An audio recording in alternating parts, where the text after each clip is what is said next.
exhortation de 10 à 15 minutes. Que la paix, la grâce et la miséricorde de Dieu soient avec vous. Dans le nom puissant de notre Seigneur Jésus-Christ, prenons les Écritures. Je suis avec les juges, livre des juges, chapitre 3e. Je vais en tout cas faire une lecture avec des bons. Donc, nous sauterons certains passages des Écritures. Je commence au 16e verset, il est écrit, Juge chapitre 3, le verset 16. Éhud se fit, je commence un peu plus tôt, je commence au 14e verset, Juge 3, 14, il est écrit, et les enfants d'Israël firent servir 18 ans à Églon, roi des Moab. Les enfants d'Israël crièrent à l'Éternel, et l'Éternel leur suscita un libérateur, Éhud, fils de Guéra, benjamite, qui ne se servait pas de la main droite. Les enfants d'Israël envoyèrent par lui un présent à Églon, roi des Moab. Je vais arriver jusqu'au...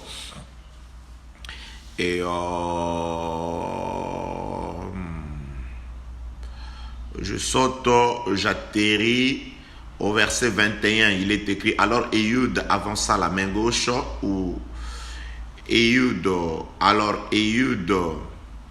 je commence au verset 20, Éhud l'aborda comme il était assis seul dans sa chambre d'été et il dit, j'ai une parole de Dieu pour toi. Églon s'éleva de son siège.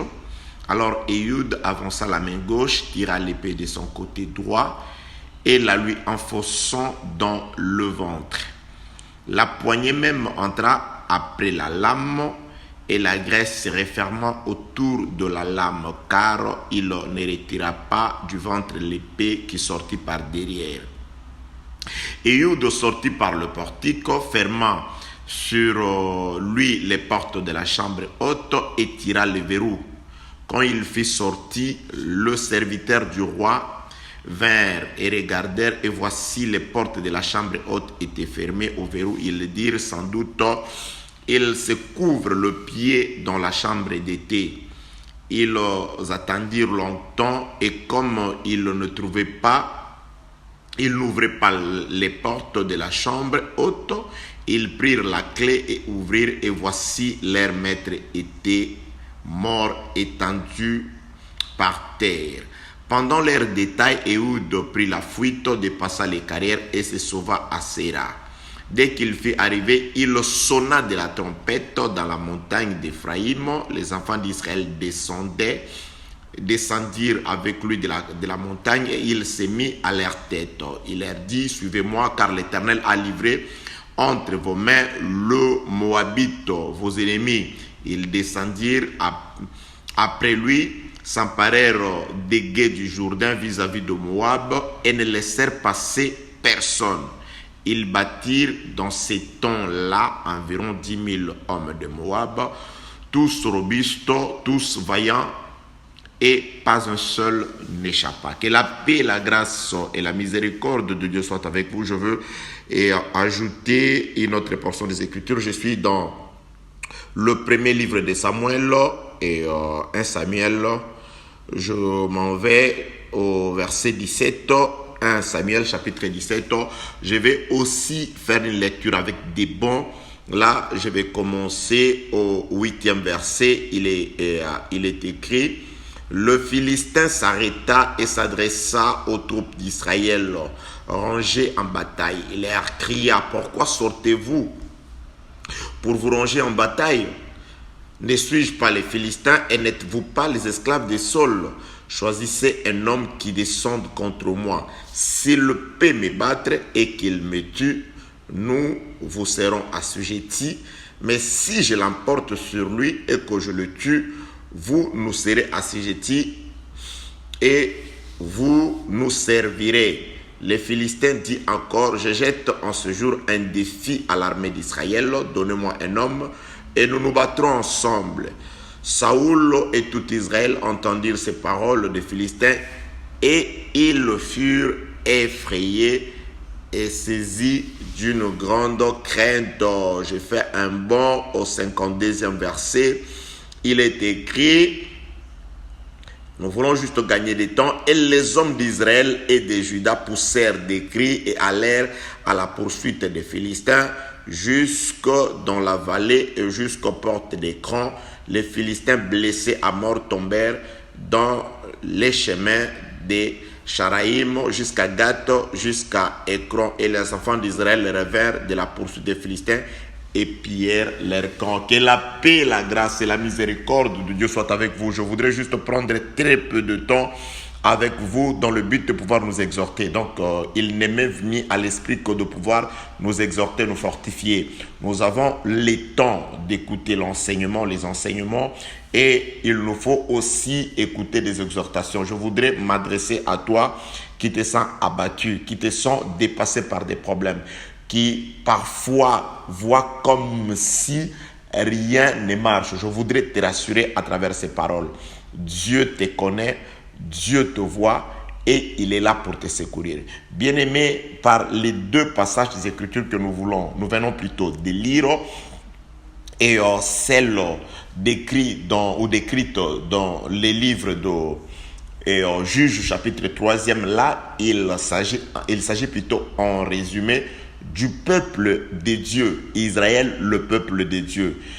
La Bible déclare, lorsque Israël s'est détourné de la voie de Dieu, Dieu suscitait des ennemis, ou Dieu élevait leurs ennemis. Donc à cette époque-là, et Israël s'était détourné de la volonté du Seigneur, c'est-à-dire Israël avait abandonné l'obéissance à la loi de Dieu. Dieu a suscité un certain roi de Moab qui se nommait Églon. La Bible déclare que ces rois de Moab, Églon, avec son armée, ont dominé, ont assujetti Israël pendant 18 ans. Donc Israël, le royaume de Dieu, le peuple de Dieu fut assujetti à un roi païen, à quelqu'un qui ne connaissait pas Dieu pendant 18 ans. C'est là où je m'en vais aussi te dire. Il nous arrive parfois de nous voir dominés par certaines personnes qui ne connaissent pas Dieu à cause de notre aussi conduite. Parfois, lorsque nous abandonnons la parole de Dieu, lorsque nous sortons de la volonté du Seigneur, lorsque nous nous engageons à n'obéir qu'à nos désirs, c'est ce qui arrive aussi jusqu'à ce jour, car Dieu est le même hier, aujourd'hui et éternellement. C'est ce qui est arrivé. Israël abandonna l'Éternel. La Bible déclare, Dieu suscita Églon, le roi de Moab, qui leur fit assujettir. C'est-à-dire, Israël est devenu esclave. Israël, peuple de Dieu, affranchi par l'Éternel Dieu lui-même. C'est lui qui a dit, je vis la souffrance de mon peuple, j'ai entendu ses cris, je suis descendu pour les délivrer. Dieu est descendu, il a délivré Israël, il l'a conduit, nourri et protégé au désert pendant 40 ans. Il leur a donné une patrie, un territoire. Et maintenant, après que Israël ait désobéi, Dieu permet à ce qu'un méchant, un incirconcis vienne régner sur eux. Donc, c'est-à-dire, Églon, le roi de Moab, a régné sur Israël, a assujetti Israël à sa volonté. Qu'est-ce qu'Israël a fait? Il a reconnu, il a crié à l'Éternel. Lorsque Israël a crié à l'Éternel, Dieu a entendu les cris de son peuple et il a suscité un libérateur. C'est ce que disent les Écritures. Quelqu'un qui était de la tribu de Benjamin, qui s'appelait Ehud. Donc Ehud, Dieu l'a suscité déjà comme libérateur. Il est venu pour libérer Israël. Et quand Ehud est venu, il a trouvé que Israël était sous la domination de Moabites, d'un peuple païen, d'un roi, pendant 18 ans. Or, 18 ans, nous savons, c'est le temps où une femme est restée courbée. Donc, je ne suis pas là, je suis dans l'exhortation. Donc, Ehud vient pour délivrer la femme qui était délivrée, qui était courbée. Il vient pour redresser Israël de son opprobre. Israël était sous la domination. Le peuple de Dieu était assujetti. Dieu suscita un libérateur. L'opération, comment le libérateur agit? Lorsque le libérateur est arrivé, il pouvait facilement s'attaquer à l'armée d'Églon qui était là, parce que Églon ne dominait pas personnellement, Églon dominait à travers son armée. Donc le peuple qui obéissait à Églon, à ce roi de Moab, dominait sur le peuple. Alors qu'est-ce que Ehud fit? il dit, je peux m'attaquer à ce peuple ici, la délivrance du peuple ne viendra pas. Je peux m'attaquer directement à son armée, la délivrance ne viendra pas. Pour qu'il y ait délivrance, il a d'abord ciblé les chefs de cette armée-là, le chef de ceux qui dominaient sur le peuple. La Bible déclare, il est allé voir ce roi-là, et quand il est allé voir ce roi, il est resté seul à seul avec le roi. Qu'est-ce qu'il a fait? Par ruse, il a pris son épée, il a tué le roi. Lorsque le roi est décédé, c'est là où commence mon exhortation. À la mort de ce roi Aiglon, ils étaient tellement seuls que les collaborateurs d'Aiglon ne savaient pas que leur roi était déjà mort. Ils étaient dans l'ignorance. Il a fermé la porte, il est sorti par la portique et il est descendu. C'est-à-dire, la Bible déclare, pendant tout ce temps où il descendait pour gagner les camps d'Israël, ses collaborateurs étaient dans l'ignorance. Ils ne savaient pas que leur roi était mort. Ils ne voyaient que la maison. Ils avaient en tête que leur roi, qui était leur héros, était toujours vivant. Parce que du vivant des Aiglons, c'était le peuple d'Israël qui avait peur. C'était le peuple d'Israël qui était dominé. L'armée du roi Aiglon était fort. Cette armée dominait sur le peuple d'Israël. Alors, le roi est mort. L'armée le soldat du roi était dans l'ignorance. Il ne savait pas que celui qui faisait leur force était déjà mort. Il était déjà décédé. Ehud était le seul à savoir la vérité. Et lorsque Ehud est arrivé, c'est-à-dire il se promenait et il savait que cet homme-là n'existait pas. C'est ce que j'ai dit aujourd'hui. Bien aimé, les Écritures disent, le frère Paul dit, Jésus-Christ a détruit la mort. Jésus-Christ, il a combattu et il a détruit. Le frère Paul s'adresse au peuple de Colosse. Il dit dans le livre de Colossiens, il a déchirer tout acte dont les ordonnances nous connaissent qui subsistait encore contre nous. L'œuvre de la croix, Jésus-Christ a anéanti la puissance des ténèbres. L'œuvre de la croix, Jésus-Christ a détruit les œuvres du diable. L'œuvre de la croix, Jésus-Christ a détruit la mort qui régnait sur le peuple. Mais il se passe qu'aujourd'hui, certaines personnes sont encore dans l'ignorance. Les gens ont peur du diable. Les gens ont peur des situations difficiles qui leur arrivent. Pourquoi?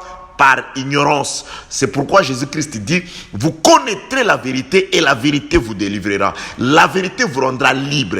La vérité est que le diable aujourd'hui, ce n'est qu'un menteur. Il veut mentir comme s'il est fort. Il veut mentir comme s'il est encore vivant. Il veut mentir comme s'il est encore puissant. Nous savons qu'il a déjà été anéanti. Nous savons que Jésus-Christ l'a déjà vaincu. Ne soyons pas du nombre de ceux qui étaient les soldats du roi Aiglon, qui ignoraient que leur roi était mort, qui ignoraient que leur protecteur était mort. Même un certain nombre du peuple d'Israël, ils ne savaient pas. Donc, parce qu'ils n'avaient pas de nouvelles d'Ehud. Ils savaient que Ehud est allé, mais ils ne savaient pas qu'est-ce qui s'est passé. Ehud était le seul qui savait que le roi Aiglon est déjà mort. Donc, eux, ils ne voyaient que la maison. Ils considéraient la maison, ne sachant pas que celui qui habitait cette maison est déjà mort. Que la paix, la grâce et la miséricorde de Dieu soient avec vous. Et ils avaient toujours cette arrogance-là. Ils avaient toujours cet orgueil-là. Nous allons dominer. Nous allons régner. Ils comptaient sur l'ignorance du peuple. Alors, pendant ce temps, Ehud descendait, il est descendu, il a gagné le camp. Et quand il a gagné le camp, qu'est-ce qu'il a fait? Il a pris la trompette, il a sonné de la trompette. Lorsqu'il a sonné de la trompette, le peuple d'Israël a compris le code. Que celui qui faisait la force de l'armée de l'ennemi est décédé. Le son de la trompette a donné la connaissance au peuple de Dieu. Le son de la trompette a rappelé le peuple de Dieu que le roi méchant Ehud l'a déjà vaincu. C'est là où Israël s'est levé. C'est là où Israël s'est positionné en embuscade. Et ils se sont attaqués aux Moabites. Ils les ont tués un par un. Israël a renversé ces jours-là la domination de Moab. Pourquoi? Parce que Israël a pris connaissance de la mort du roi méchant. Que la paix, la grâce et la miséricorde de Dieu soient avec vous. C'est pourquoi aujourd'hui, je m'approche de toi avec la trompette comme Ehud, pour te rappeler qu'il y a quelqu'un qui est allé, il est monté à la croix, il a anéanti toute ordonnance qui te condamnait, qui subsistait encore contre toi. Il a anéanti par ses meurtrissures, il nous a guéris de toutes nos infirmités. Crois et tu verras cela s'accomplir dans ta vie.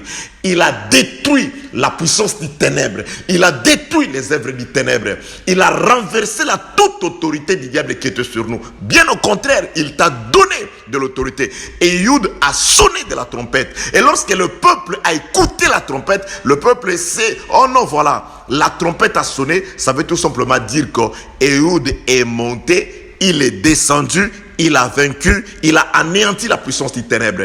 Le son de la trompette aujourd'hui, c'est l'enseignement. Le son de la trompette aujourd'hui, c'est la parole de Dieu qui n'a pour objectif de nous faire connaître la vérité. La vérité est que Jésus-Christ a vaincu. La vérité est que Jésus-Christ a anéanti toute autorité, toute puissance du ténèbre qui pouvait autrefois nous faire peur. C'est pourquoi, bien-aimés dans le Seigneur, nous ne pouvons plus avoir peur. Je m'adresse à ceux qui écoutent les sons de la trompette. Je m'adresse à ceux qui ont l'explication de la trompette. La trompette ne dit qu'une chose. La trompette de Ehud ne pouvait rapporter qu'une seule chose. Qu'est-ce que la trompette de Ehud pouvait dire? Que ce roi-là, il est anéanti. Ne craignez plus son armée. Nous ne pouvons plus craindre ce que le monde craint. Nous ne pouvons plus craindre personne. Christ est ma vie. Qui peut me faire un homme? Qu'il soit magicien, qu'il soit occultiste, qu'il soit praticien de ténèbres, leur roi a déjà été anéanti. Celui qui faisait leur force a déjà été anéanti. Nous avons la connaissance par les sons de la trompette. Nous avons la connaissance de la vérité et nous savons que quel que soit ce qu'il fait, c'est tout simplement les mensonges parce que c'est les menteurs. Jésus-Christ dit, il ment. Il a toujours été dans les mensonges. Il veut mentir comme s'il est toujours vivant, mais il est mort. Il veut mentir comme s'il est dans la maison, mais il est mort. Nous savons que dans cette maison, il y a un cadavre. Nous savons que dans la maison, celui qui terrorisait a déjà été anéanti. Les forces du ténèbre ont déjà été anéanties par l'œuvre de la croix. Je voudrais te rassurer. Je voudrais que tu te relèves. Je voudrais que tu fasses confiance à Jésus-Christ. Quel que soit ce qui a été dit, ce qui se dit ou ce qui se conspire contre toi, aie confiance par les sons de la trompette que je te fais écouter aujourd'hui, que leur chef a déjà été anéanti. David, lorsqu'il arrive dans le champ de bataille, il y avait en face un certain Goliath. Et la Bible dit dans la lecture que nous venons de faire, lorsque Goliath sortait, tout Israël tremblait. Même le roi tremblait. Donc Goliath, par sa parole, il faisait trembler tout le peuple. Il semait une peur bleue au peuple de Dieu qui était en face. Parce que Goliath était vivant. Parce que Goliath parlait. Personne n'osait s'avancer jusqu'à ce qu'un certain David vienne. Jusqu'à ce qu'un huitième, un enfant qui n'était pas dans la case. Lorsque Samuel est allé dans la maison de son père pour oindre les enfants, il a juste trouvé 7 fils. Lui, il n'était pas là. Il a juste trouvé les jours de la semaine. Du 1er au 7e jour, ils étaient là. La créature était là. Tout le monde était là. Il voulait oindre celui-là. Dieu dit non, Samuel, ce n'est pas celui-là. Ce n'est pas celui-là. Ce n'est pas celui-là. Ce n'est pas celui-là. Jusqu'à ce que tout ce qui était dans la case sur la terre était fini. Il dit, mais n'as-tu pas d'autres fils? Ah, voilà, j'ai un huitième. C'est-à-dire, celui qui n'est pas de cette création. C'est quelqu'un qui doit venir de l'éternité. Il doit venir. Donc, David, c'est celui qui a quitté les ciels, qui est descendu sur la terre. C'est le Seigneur Jésus-Christ. Et lorsqu'il arrive dans le champ de bataille, c'est celui qui peut descendre. Et quand tu le descends, il trouve que le peuple avait peur. Pendant que Goliath était vivant, avant que David ne combatte, la peur était du côté d'Israël. C'est nous qui avions peur. Avant la mort de Jésus-Christ, nous avions peur. Nous tremblions devant les paroles du diable. Nous tremblions devant les œuvres des ténèbres avant que nous ne connaissions le Seigneur Jésus-Christ. Avant que l'œuvre de la mort et la résurrection de Jésus-Christ ne soient impliquées dans notre vie. Nous avions peur. Oui, nous tremblions. Nous avions peur jusqu'à ce que David descende dans le champ de bataille. Et lorsque David est descendu, il dit, aujourd'hui, je vais te vaincre et moi-même, je vais vaincre ce peuple. David est descendu. Lorsque David, il s'est battu contre Goliath, il a vaincu David, il a vaincu Goliath, il a pris l'épée de Goliath, il lui a coupé la tête. C'est alors que le peuple, lorsque le peuple s'est rendu compte, le peuple a vu que celui-là n'est plus. Goliath n'est plus. Le peuple qui avait peur, la peur a changé de camp. La peur est partie du camp d'Israël vers le camp des Philistins. Je vous assure, bien-aimés dans le Seigneur, Jésus-Christ, il a vaincu le diable. L'œuvre de la croix, il a effacé toute ordonnance. Oui, dans les actes nous condamnés, Jésus-Christ a triomphé d'elle par la croix. Il a triomphé des dominations des autorités par sa mort. Jésus-Christ a triomphé. Et aujourd'hui, la peur doit changer de camp. Nous ne pouvons plus avoir peur. Ce sont eux qui ont peur. Les œuvres des ténèbres ont peur. Les hommes des ténèbres ont peur. Les diables ont peur. Ses adeptes ont peur. Ses disciples ont peur. De qui? De ceux qui ont la connaissance que Goliath n'est plus. Goliath est mort. Et je vous assure, par l'œuvre de la mort de Jésus-Christ, il a détruit la mort. Il a détruit les œuvres du diable. Il a anéanti l'ennemi. Il est là déjà anéanti. Il est là, il a écrasé sa tête. Jésus-Christ est allé, il a combattu.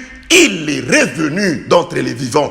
Il est vivant. Il vit à travers cette parole. Je voudrais te rassurer que ce n'est plus à nous d'avoir peur. Lorsque Goliath a été tué, c'est alors le peuple a dit non, voilà, la peur doit changer de camp. Le peuple a pris son courage parce que c'était la mort de Goliath a redonné courage, a redonné espoir au peuple de Dieu. Il est descendu dans le champ de bataille. Ils se sont attaqués aux Philistins. C'était la victoire pour le peuple. La peur avait changé de camp. La mort de Goliath a fait changer la peur du camp. La peur n'est plus de notre camp, mais la peur est dans les camps de l'ennemi. Je te dis, au nom de Jésus-Christ, la peur est dans les camps du diable, pas dans ton camp.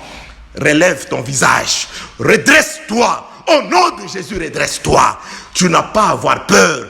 C'est un menteur, je te répète, il ment, il veut te mentir comme s'il est puissant. Il veut te mentir comme il est mort, il est anéanti. Et Yudo l'a déjà anéanti et il est en train de sonner des trompettes. Relève-toi. Nous allons marcher au nom de Jésus-Christ dans la parole, dans la crainte de Dieu. Bien-aimé, la crainte a changé, la peur a changé de camp. Nous, grâce au combat de David, à la victoire de David, c'est nous qui nous attaquons à l'ennemi et c'est nous qui revenons avec le butin. Nous sommes plus que vainqueurs par Jésus-Christ qui nous a aimés. La Bible déclare, le diable c'est le vainqueur des nations. Oui, par son péché, il a vaincu l'humanité, il a vaincu les nations, il a fait régner la terreur, il a fait régner la mort, il a fait régner les ténèbres. Et Jésus-Christ est venu, il l'a vaincu à la croix, il a semé la lumière, il a manifesté la lumière. Et grâce à Jésus-Christ, nous sommes plus que vainqueurs par l'amour de Jésus à la croix. Ce n'est pas à nous d'avoir peur. Courage, au nom de Jésus-Christ, relève-toi. Courage, au nom de Jésus-Christ, sois guéri de ta maladie dans le nom de Jésus-Christ, que sois restauré au nom de Jésus-Christ, que ton problème trouve la solution. Parce que Ehud a vaincu, il a sonné de la trompette de la victoire. C'est nous qui marchons sur les serpents, sur les scorpions, sur toute la puissance de l'ennemi et rien ne peut plus jamais nous nuire. Que la paix, la grâce et la miséricorde de Dieu vous soient données au nom de notre Seigneur Jésus-Christ, le Prince de gloire.